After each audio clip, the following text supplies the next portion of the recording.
ہمارے جاننے والوں میں ایک تقریباً 2001 کا واقعہ ہے.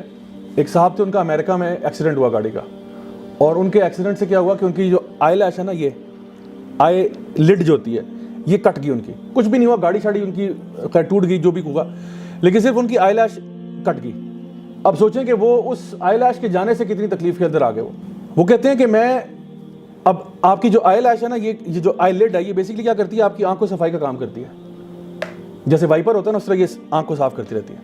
اب جب وہ آئی لڈ ہی نہیں ہے تو وہ آنکھ کو صفائی خود کرنی پڑ رہی ہے, کیونکہ اس کے اوپر ڈسٹ پڑ جاتی ہے, اریٹیشن ہوتی ہے. اب آنکھ پھڑک رہی ہے, ان کو جو ہے اریٹیشن ہو رہی ہے. اب وہ کیا کر رہے ہیں, پانی کا اسپرے کرتے ہیں, ہلکا سا انہوں نے وہ رکھا ہوا ہے, اور ایک سلک نیپکن کے ساتھ ایسے ڈیب کرتے ہیں اس کو. لیکن آپ دیکھیں کہ ڈیب کرتے کرتے بھی نا اسکن پھٹنا شروع ہو جاتی ہے. اگر کبھی زکام ہمیں ہوا ہو اور ہم ٹیشو پیپر سے ناک صاف کرتے رہتے ہوں, تو صبح سے زکام لگا ہوا ہے, شام تک آپ کا ناک کٹنا شروع ہو جاتا ہے, کیونکہ وہ ٹیشو ہے نا, حالانکہ ٹیشو کتنا سافٹ ہوتا ہے, لیکن ٹیشو سے آپ کا ناک کٹ رہا ہے کیونکہ بار بار ڈیب کرنے سے نا وہ کٹس پڑ جاتے ہیں. اب سوچیں جو بندہ صبح شام آنکھ پہ سلک نیپکن ہی صحیح, نیپکن کچھ فرکشن تو ہو رہی ہے نا, تو یہ اسکن ویسے بڑی سینسٹیو ہوتی ہے, تو یہاں پہ نا مطلب زخم بننے شروع ہو گئے.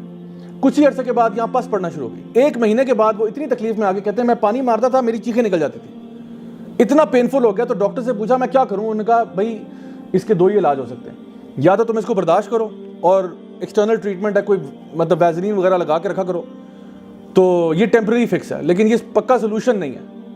ویزلین اب پورے دن منہ پہ تھوپ کے رکھی ہوئی ہے, اس کو کیا فائدہ ہوگا. تو کہتا ہے بس یہ ہے, یہ کام کرو, یا پھر یہ ہے کہ تم اپنی یہ آنکھ کو ضائع کر دو, یہ تمہارے کسی کام کی نہیں رہے گی, ڈیب کرنا چھوڑ دو, آنکھ ضائع ہو جائے گی. لاسٹ ٹائم کب شکر کیا تھا اللہ تعالیٰ کا کہ اللہ تو نے مجھے آئی لڈز دی ہیں, تیرا بڑا شکر ہے, کیونکہ کچھ لوگ ایسے ہی ہیں جن کے پاس نہیں ہے. کبھی انسان نے شکر گزاری کرنی ہو نا, تو کبھی کسی انٹینسو کیئر یونٹ کا چکر لگا کے نا وہاں لوگوں کی حالت دیکھ کے آئے کہ وہ لوگ جو وہاں بیٹھے ہیں وہ کیا کر رہے ہیں اور میرے پاس کیا ہے. یا کبھی کسی سائیکیٹرک وارڈ کا چکر لگا کے دیکھے کہ وہ لوگ وہاں کیا کر رہے ہیں اور میرے پاس کیا ہے. یا کبھی قبرستان کے پاس سے گزر جائے اور سوچے کہ یہ جو لوگ قبر کے اندر آج جا چکے ہیں, جب انسان کو اپنی لائف بڑی عجیب لگ رہی ہو نا کہ میری لائف بڑی سیڈ ہے اور یہ میری لائف میں کچھ نہیں ہے, ناشکرہ انسان فیل کر رہا ہو, قبرستان کے پاس سے گزرے اور یہ سوچے کہ اس قبر کے اندر کتنے لوگ ایسے ہوں گے جو خواہش کرتے ہوں گے کہ میرے ساتھ وہ لائف سواپ کر لیں. How many people would give any thing to trade places with you. ذرا خود سوچیں کہ کتنے زیادہ لوگ ہیں جو آپ کی زندگی میں آنا چاہیں گے اور کہیں گے تو قبر میں آ جا, ہم ادھر آ جاتے ہیں کیونکہ ہمیں چانس ایک اور مل جائے گا, اور آپ کے پاس وہ چانس ہے. اسی لیے نبی کریم صلی اللہ علیہ وسلم نے یہ بات ارشاد فرمائی کہ کبھی بھی موت کی تمنا مت کرو, موت کی تمنا نہیں کرنی چاہیے. ہاں شہادت کی تمنا کر سکتے ہیں, موت کی تمنا نہیں کرنی چاہیے. کیوں؟ کیونکہ اگر اللہ تعالیٰ نے آپ کو لمبی عمر دے دی اور آپ ایک نیک انسان ہیں تو آپ کو مزید نیکیاں کرنے کا موقع مل جائے گا, اور اگر آپ بڑے گناہ گار ہیں تو لمبی عمر سے آپ کو توبہ کرنے کا موقع مل جائے گا.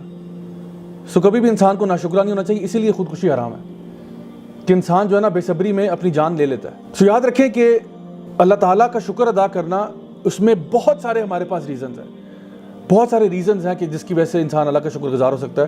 اور اگر اللہ تعالیٰ کا شکر گزار انسان نہیں ہوتا, اس کا مطلب ہے کہ وہ اچھا آدمی نہیں ہے. اللہ کی نعمتوں کو جو ریکگنائز ہی نہ کر سکے, یعنی اللہ سبحانہ تعالیٰ قرآن مجید میں خود ارشاد فرماتے ہیں کہ یا ایھا الناس انتم الفقراء الی اللہ واللہ هو الغنی الحمید, کہ اے انسانوں تم سب اللہ تعالیٰ کے آگے مانگتے ہو, تم سب کیا ہو, فقیر ہو اللہ کے آگے, اور اللہ غنی الحمید ہے. اللہ جو ہے وہ بے نیاز ہے, اللہ تعالیٰ بہت مالدار ہے, اللہ کے پاس کسی چیز کی کمی نہیں ہے, لیکن تم سارے فقیر ہو. تو اس کے بارے میں علماء بیان کرتے ہیں کہ اگر تم اپنے آپ کو انسان سمجھتے ہو تو تم اللہ کے آگے فقیر ہو, اور جو اپنے آپ کو اللہ کا فقیر نہیں سمجھتا وہ دراصل انسان ہی نہیں, وہ اپنے آپ کو جانور کہتے ہیں.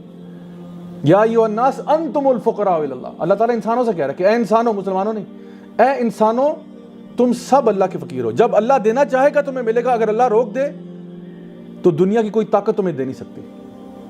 اگر ہمیں یہ بات سمجھ میں آ جائے کہ صرف اگر میرے پاس کچھ بھی آ رہا ہے وہ اللہ کی طرف سے آ رہا ہے, خدا کی قسم ہم ایک نماز مس نہ کریں, کیونکہ اللہ کی طرف سے آ رہا ہے نا, جو کچھ آ رہا ہے اللہ کی طرف سے آ رہا ہے. اللہ اگر روک دے تو کون دے گا آپ کو؟ کوئی بھی نہیں دے سکتا. سو خود سوچیں پھر اللہ سے بنا کے رکھوں کہ بگاڑ کے رکھوں. یہ ہے پہلا سٹیپ جو میں نے آپ کو بتایا کہ اللہ تعالیٰ سے ہمارا ریلیشن شپ کیا ہے. اللہ تعالیٰ خود ہی بہت عظیم ہے, اور اللہ تعالیٰ کا شکر بھی ہمیں کرنا بنتا ہے, کیونکہ جو کچھ آج ہمارے پاس ہے ایک ایک نعمت جو ہے وہ اللہ کی طرف سے ہے.